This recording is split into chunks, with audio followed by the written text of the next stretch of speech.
Hello, guys. So, Leo here back again. And I think I forgot something else really important that you guys really need to know. It's not about the history about clay or ceramics, promise that. It's more about different techniques and the tools that we need to use. I want to give you guys a little bit more information so you guys know how to use these instruments, but also how to properly use any tools you guys may be using from home.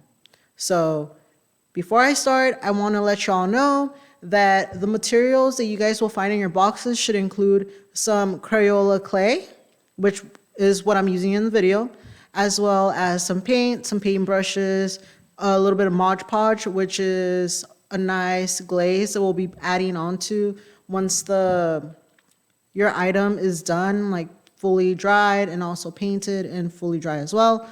And that's the last step.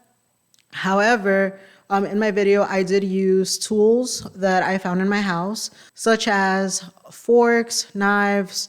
Instead of a rolling pin, I ended up using a can and other different alternatives that could give my little plate some character and make it unique. But let's start off and jump right in. All right. Okay, so from the thorough research that I've done, I want to show you guys some pictures of these pottery tools that we could have been using, but we're trying to be creative, so we're going to be using the tools that we have at our homes. But if you're interested in taking this to a next level and you're like, man, I want to do this, as a more serious thing I want to learn about, or I just want to make more thoughtful gifts for family, friends, or just to make your own little business.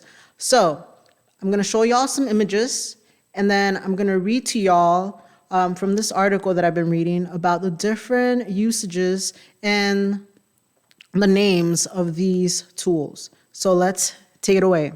All right, guys. So these are some tools that you need if you're planning on taking ceramics to the next level. So the first thing that you're going to be needing are towels and aprons.